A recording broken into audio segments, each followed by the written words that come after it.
หรือสบายดีทุกท่านผู้มีเกียรติที่เคารพตามที่นี้เฮาเห็นอยู่ในจอนี้หมอลำ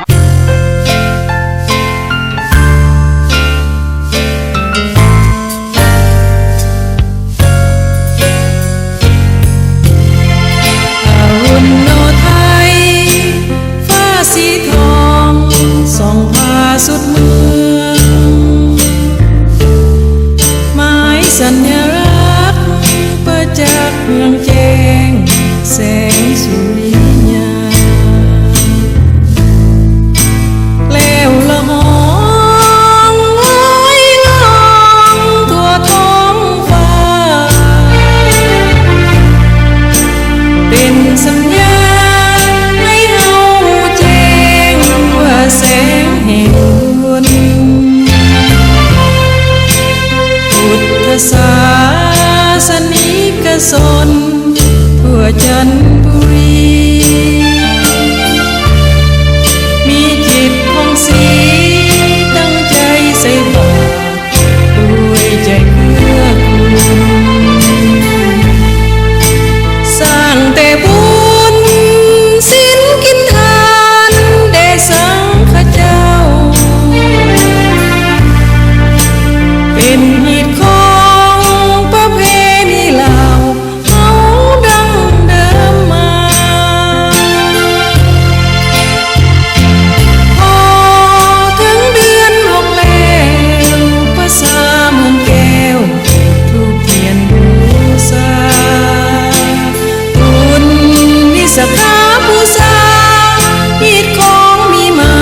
บ่เคยเลิกจางหายสิ้นวัดสันพรรษาบุญปวารณาว่าประเพณีธรรมเนียมเหล่านี้มีบุญส่วนเริ่มจะหนาวแล้วก็สลองปบมือซอยเจือจุนบุญธาตุหลวงเด่นเป็นมิ่งควันลาว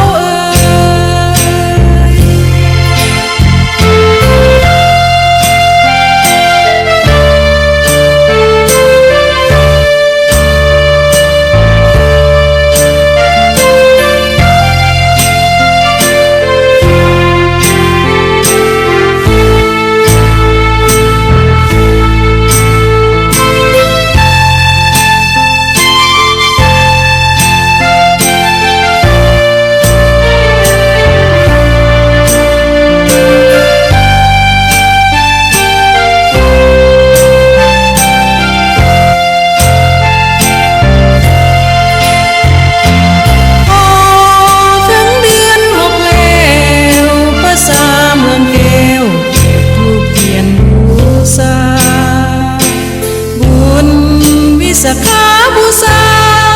ฮีดของมีมาบ่เคยเลิกจางหาย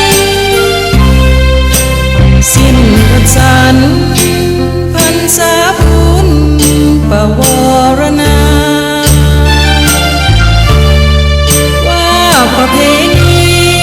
ธรรมเนียมเหล่านี้มีบุญส่วน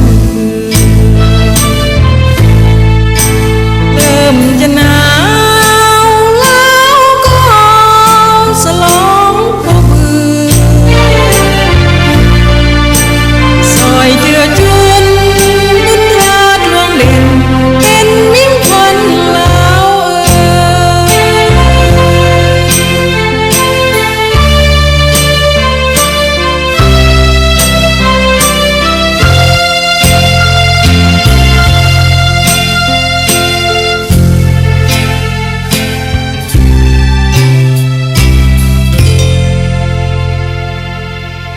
ความเจอจำในบทสัมภาษณ์พักเป่ากับพญาบุญสนานิกรหรือเขือขั้นใสนาเวียงจันทร์เกี่ยวกับเสรีลาวก้าวเข้าสู่ลาวเสรีอยู่ในจุดซุ่มภาคที่ 6 ต่อไปนี้ท่านจะได้ฟัง ข่าวเล่าความเป็นจริงและสัมภาษณ์ในความจือจำของพนักทาน ผู้ที่มีจิตใจรักษาและในการต่อสู้สมัยลาวให้อยู่ในมีความเอกราชอันสมบูรณ์ต่อไปนี้เขาเชิญท่านได้รับฟังอเมริกันนั่งเรือลำใดนายพันทหารคนอเมริกันคนนี้จะมาทำงานกับเสรีลาวโดยเฉพาะด้วยเหตุนี้ท่านจึงถูกส่งมายังลาวเป็นคนทำอิฐแต่จนกว่าจะถึงลาวท่านจะต้องพักอยู่ที่ภูพานทั้งคืนนั้นและวันนั้นข้าพเจ้ากินยั่งบ่ได้เลยและนอนก็บ่หลับทั้งคืนพอย่านว่าทุกอย่างจะบ่รับลื่นปั่นได้ยิ่งไปกว่านั้นข้าพเจ้ายังกังวลว่าคนอเมริกันจะเว้าภาษายั่งและเฮาจะเข้าใจกันหรือบ่ข้าพเจ้าเรียนภาษาอังกฤษจากทานเตียงซิริคันและ2-3 คำเพียงพอที่จะเข้าใจคำถามสำคัญข้าพเจ้าจำคำศัพท์บางคำและจดบันทึกคำอื่นๆลงไปในเวลานั้นมีทหารประจำการอยู่ที่สกลนครประมาณ100 กว่าคนส่วนใหญ่เป็นพล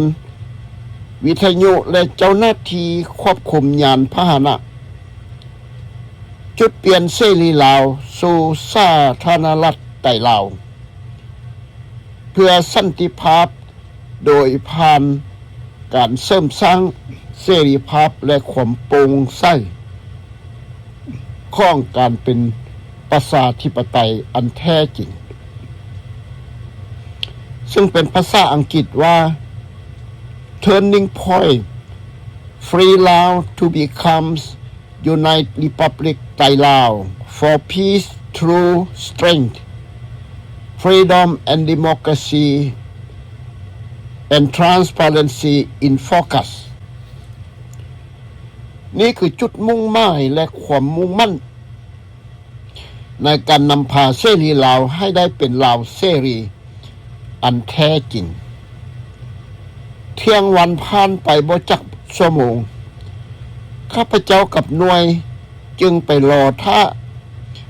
คิดว่าท่านจะมาตอน1 โมง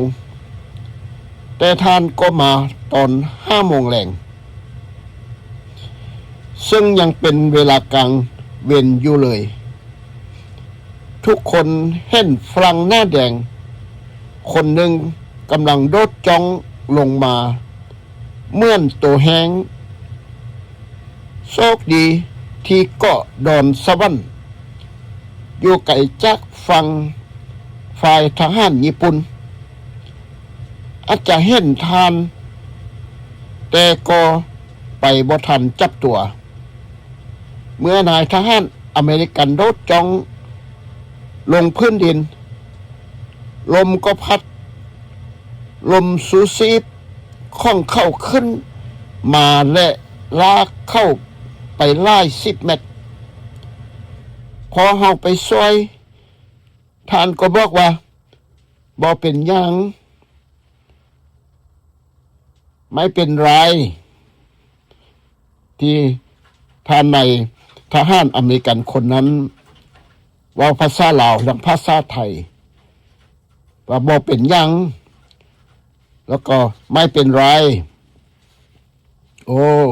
ข้าพเจ้าก็สบายใจท่านบ่ได้รับบาดเจ็บได้เลยท่านเว้าภาษาไทยได้ดีทีเดียวภาษาไทยแม่นเด่นชัดแจ้งเข้าพวกเฮาหีบทอดลมสูซีบของเข้าออกแล้วเอาเข้าและลมสูซีบใส่เหือน้อยจากนั้นคุมเข้าด้วยสมุนไพรน่องปิงน่องบึง แล้วพายไปท่าเรือซึ่งพวกเฮาบางคนกำลังรอท่าอยู่ที่นั้นเรือลำอื่นๆส่วนใหญ่กลับไปที่สากลนครซึ่งทหารญี่ปุ่นได้กวดสอบแล้วแต่ก็บ่มีหลักฐานใดๆส่วนข้าพเจ้าพาทหารอเมริกันคนนั้นไปที่ท่าเหและยืมผ้าสโลงเรื่องของพระสงฆ์ให้หลังจากนั้นทุกอย่างก็ราบรื่นดีบ่มีปัญหาใดๆเกิดขึ้นเราจึงได้ทราบว่านายทหารอเมริกันคนนี้เคยเป็นเทศนาบดีที่เชียงใหม่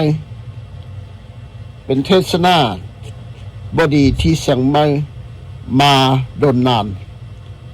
และปากเว้าภาษาและเขียนภาษาไทยได้ดีอย่างยอดเยี่ยมในการขึ้นไปยังภูพานพระทรงนำคณะไปเยี่ยมยามประชาชนในเขตนั้นทุกอย่างเป็นไปอย่างราบรื่นแต่เฮาสงสัยว่าเป็นอย่างผู้บังคับบัญชาการสูงสุดจึงส่งทานมาด้วยลมสุสิบตอน5 โมงแรงแทนที่จะเป็น7 โมงแรงพวกเขาคิดว่าเฮาไม่ถึงเวลาของญี่ปุ่นซึ่งไวกว่า2 ชั่วโมงขอตกลงกับทหารอเมริกันทหารอเมริกันผู้นี้มีชื่อว่าจอห์น เอส ฮอลลิเดย์และเคยเป็นมิชชันนารีสอนศาสนาโปรเตสแตนต์ในเซี่ยงไฮ้มาเป็นเวลาโดนนานและรู้จักครอบครัวดวงเนตรเป็นอย่างดีเมื่อเข้ามาถึงภูพานเขาได้ส่งวิทยุไปยังกองบัญชาการทหารสูงสุดเพื่อแจ้งให้เขาทราบว่าเข้าถึงจุดที่หมายปลายทางอย่างปลอดภัยแล้วแต่ยังบ่ทันถึงลาวเนื่องจากลาวอิสระยังบ่สามารถรับประกันความปลอดภัยของเขาได้เนื่องจากมีทหารฝรั่งกับญี่ปุ่นบางส่วนยังคงอยู่ปะทะกันและอีกวันหนึ่งเฮาได้มีนำกำลังพลจากกองทัพลาวรวมถึงนายพลธรรมไสยสิทธิ์เสนาพันเอกบงศรีรัตนะแห่งกองทัพบกและข้าพเจ้าได้พบกับเจ้าหน้าที่อเมริกันเพื่อวางแผนร่วมกันอย่างเป็นทางการสำหรับอนาคตฝ่ายอเมริกันต้องการให้เฮาเกณฑ์ทหารให้ได้หลายที่สุดเท่าที่จะไล่ได้เพื่อต่อสู้กับกองทัพญี่ปุ่นที่ฮุกคานและควบคุมลาวอิสระซึ่งประเทศของเฮา 3. กิจกรรมของเฮาในประเทศไทยนั้นสะดวกเพราะสันและตำแหน่งของข้าพเจ้าในราชการเสรีไทยด้วยและบ่เพียงแต่เสรีลาวเท่านั้นดังนั้นเฮาควรทำงานในสถานการณ์นี้ต่อไปก่อนปิดการประชุมข้าพเจ้าได้หับมอบหมายให้ติดต่อกับหน่วยรบต่อต้านของฝรั่งเศสในลาวและข้อความร่วมและช่วยเหลือร่วมไม้ร่วมมือท่านอุ่นสนานิกรกล่าวต่อข้าพเจ้าฟังว่าเรื่องชีวิตในค่ายฝึกอบรมค่ายใหญ่ของพวกเขาคือภูพานที่นั้นเรามีสนามฝึกซ้อมอบรมสำหรับการฝึกซ้อมรบเป้าหมายและการฝึกฝน ในการกับวัตถุระเบิดการขึ้นภูพานนั้นมีเส้นทางหนึ่งที่ผ่าน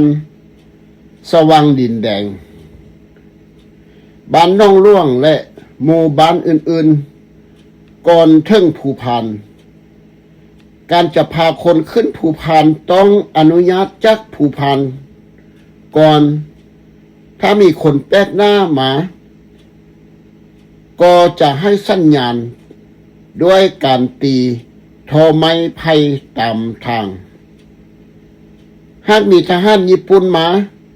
เฮาก็มีสัญญาณที่แตกต่างกันออกไปเฮาใส่ขวดดำบ่แม่นเรื่องไงที่จะสร้างไฟที่จะปล่อยขวดดำออกมาขั้นทำอิฐเฮาสร้างเตาธรรมดาแล้วจึงใส่หญ้าแห้งเปียกเพื่อให้เป็นควันเฮาได้รับอาวุธจากเครื่องบิน4 ลำที่มาทิ่มและทิ่มลงตามเวลาที่พวกเขากำหนดไว้เป็นจุดรอรับอยู่ห่างจากค่ายของพวกเขาหลาย10 กิโลเมตรการกู้คืนอาวุธที่ทิ่มลงมาบ่แม่นเรื่องง่ายๆเมื่อพวกมันตกลงมาลมก็ทำให้ห่มสู่ซิบกระจัดกระจายเป็นวงกว้างบางอันก็ตกใส่ถึงต้นไม้เฮาก็เฮ็ดได้จึงรวบรวมพวกมันทั้งหมดก่อนหุ่งอรุณวันใหม่และนำไปไว้ในถ้ำบัญหาอีกประการหนึ่งคือต้องทำลายห่มสู่ซิบแม้ว่าเฮาจะบ่มีเสื้อผ้าที่เพียงพอก็ตามการทำลายห่มสู่ซิบที่สวยงามใหม่ๆเหล่านี้ทำให้พวกเขาเจ็บปวดอย่างใหญ่หลวงในการต่อสู้เอาเอกราชของเสรีลาวมาเป็นลาวเสรีในวันนั้นนอกจากนั้นห่มสู่ซิบยังบ่ติดไฟเฮาจึงต้องขุดคุ้มและฝังไว้ก่อนจึงจะนำแค้นเข้าไปในท่าทำใดในที่กล่าวมานี้อยากให้ทานทราบว่าเครื่องบินแต่ละลำทิ่มอาวุธห่มสู่ซิบประมาณ150ขึ้นไปในแต่ละครั้งและโดยปกติจะมีเครื่องบิน2 หรือ 3 ลำมาพร้อมกันการที่เราต้องการหยิบห่มสู่ซิบ3 หรือ 4ห้อยกองไปเสื่องไว้ในคืนเดียวในป่านั้นมันบ่แม่นเรื่องง่ายๆเลยทีเดียวนอกจากนี้เฮายังยานว่าทหารญี่ปุ่นจะมาพบปะทะกันในเวลานั้นมาหาเฮาเบิงแต่เฮาทำงานนั้นด้วยความภาคภูมิใจและบ่สนใจความเมื่อยล้าเลยเฮาทำงานนี้มาหลายเดือนแล้วและเฮามีอาวุธที่ทันสมัยเพียงพอที่จะต่อสู้กับญี่ปุ่นแม้ว่าพวกเขาจะโจมตีเฮาด้วยกำลังพลแต่เฮาก็ยังหวาดกลัวการลาดตระเวนทางอากาศและการทิ่มระเบิดของญี่ปุ่นการฝึกทหารเสรีไทยเกณฑ์ทหารโดยการเรียกสายหนุ่มจากทุกหมู่บ้านในพื้นที่ภูพานสากลนครมาฝึกหากไผ่บ่มาจะทึกเบิ่งว่าเป็นศัตรูและทึกยิงการฝึกใช้อาวุธได้ขยายขอบเขตให้ควบคุมข้าราชการพลเรือนโดยเริ่มจากผู้ว่าราชการจังหวัดและข้าราชการพลเรือนส่วนต่างๆของจังหวัดและอำเภออาจจะเป็นเพราะคาดการโฆษณาส่วนเสือหรือคาดการอธิบายจากผู้นำประชาชนจำนวนหลายจึงบ่เข้าใจร่วมกับกลุ่มเสรีไทยและเสรีลาวเพื่อรักษาความเป็นธรรมและความครบถ้วน สมบูรณ์ของคำสั่งผู้นำเสรีไทยจึงตั้งสร้างทหารขึ้นและคนผู้ที่ถูกกล่าวหาว่าบ่เข้าร่วมเพื่อลงโทษวันหนึ่งสายติดยาฟินที่อาศัยข้อทานในอำเภอวะสว่างแดนดินถูกจับกลุ่มและนำตัวไปยังค่ายฝึกที่ภูพานคืนนั้นมีข้าราชการพลเรือนซึ่งเป็นสมาชิกของพรรคที่เดินทางมาจากจังหวัดและอำเภอต่างๆเพื่อฝึกอบอาวุธมีคนอยู่ประมาณ200-300 คนเมื่อถึงคนมาร่วมไปกันแล้วท่านเตียงสิริคันได้อ่านคำพิพากษาของศาลทหารฝ่ายสหพันธมิตรซึ่งระบุว่าบอกว่าสายสลาผู้นี้เป็นกบฏต่อขบวนการเสรีไทยพอลาวปฏิเสธที่จะเข้าหับฝึกอาวุธเพื่อต่อสู้กับญี่ปุ่นนอกจากนี้ลาวยังแจ้งให้ทหารญี่ปุ่นทราบว่าไพ่เป็นสมาชิกของกลุ่มเสรีไทยและกลุ่มเสรีไทยตั้งค่ายอยู่ไส้ศาลได้ตัดสินให้ลงโทษประหารชีวิตและดำเนินการตามคำพิพากษาศาลทันทีผู้ต้องหาให้การว่าข้าพเจ้าติดยาฟินและบ่มีกำลังพอที่จะเข้ารับการฝึกและกล่าวว่าข้าพเจ้าบ่ได้ติดต่อหรือว่าเจ้าหน้าที่กับญี่ปุ่นแต่ท่านยังทึกมัดติดกับต้นไม้และทึกยิงในค่ำคืนนั้นท่านเตียงสิริคันซึ่งเป็นผู้บัญชาการทหารสูงสุดของกองกำลังเสรีไทยในภาคตะวันออกเฉียงเหนือเป็นผู้หญิงเข้าด้วยปืนพกขนาด11 มิลลิเมตรของทานเองข้าพเจ้ารู้ดีว่า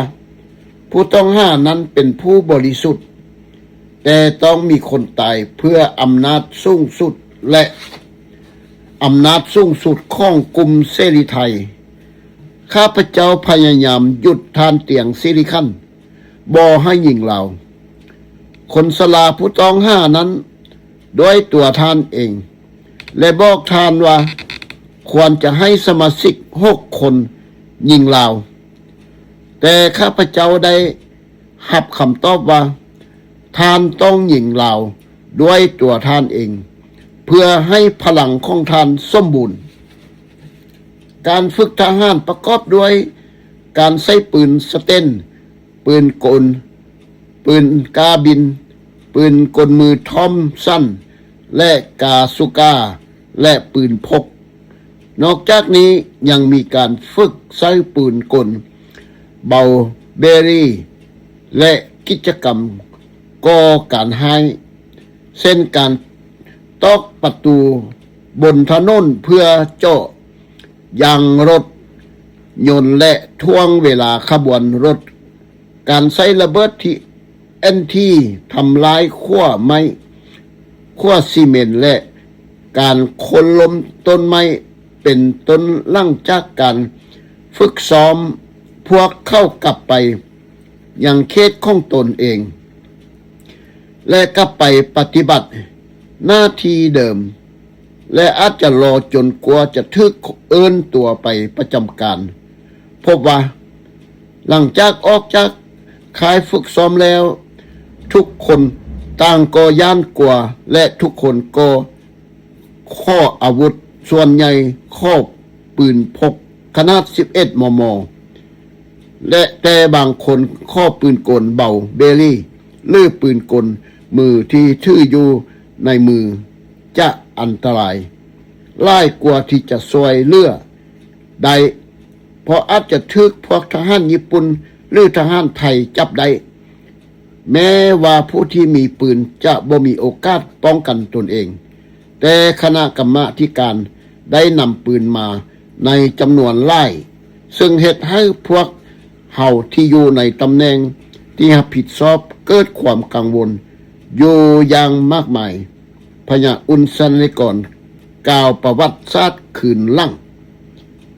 การฝึกซ้อมรบที่ผู้พานดำเนินไปด้วยดีแต่สำหรับบางหน่วย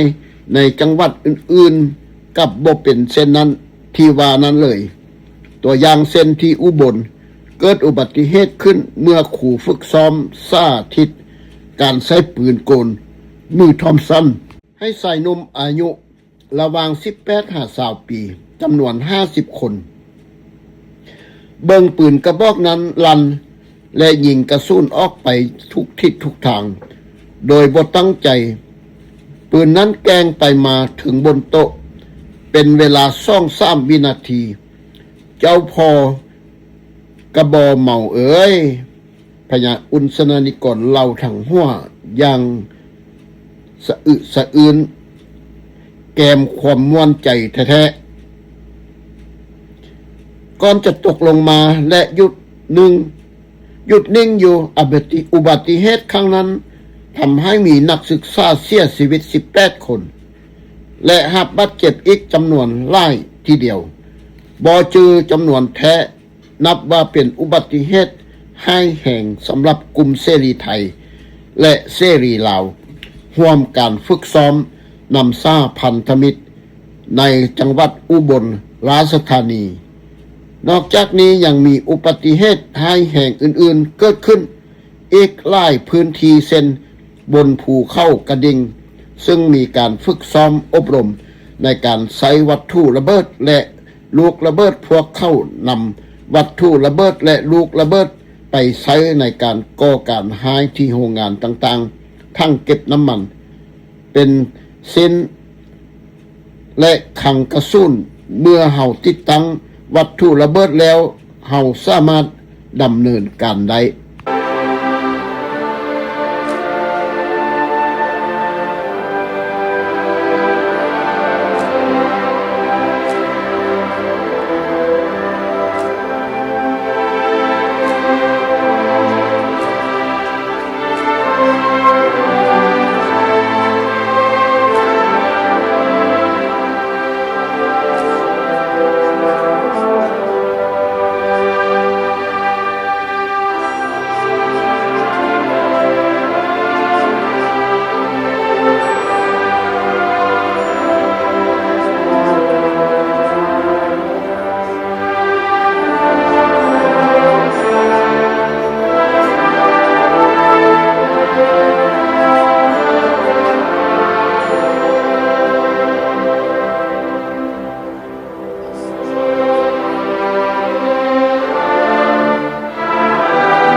าดทรายต้องสายลมอันแสนหนา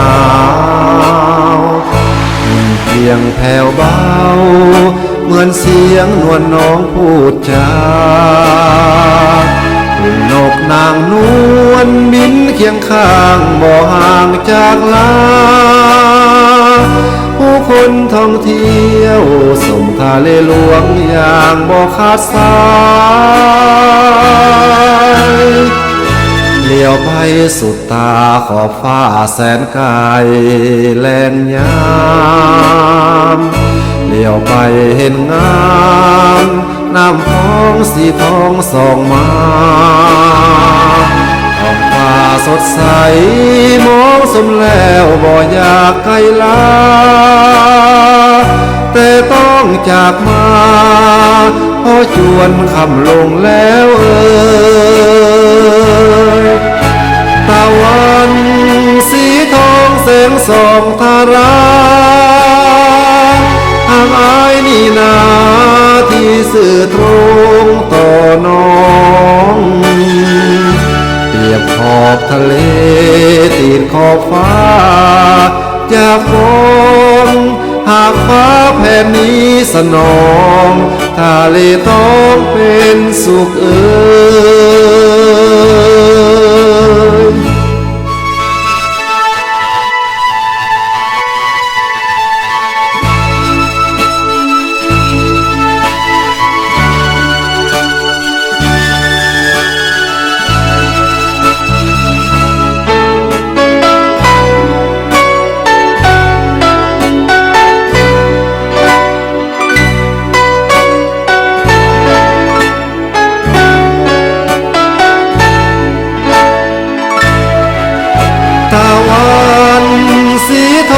แสงส่องทารา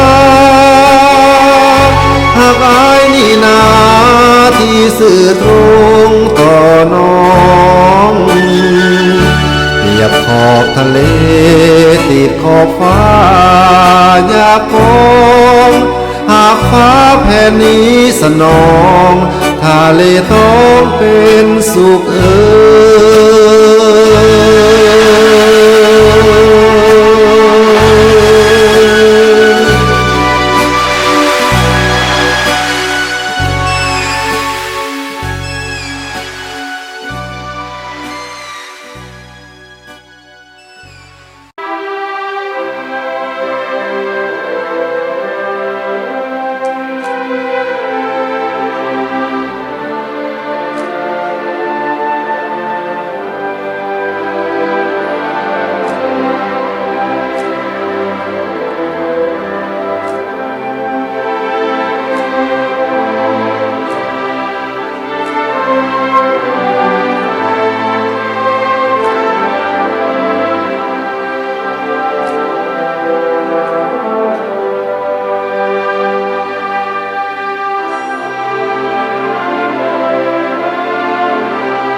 สุดมือ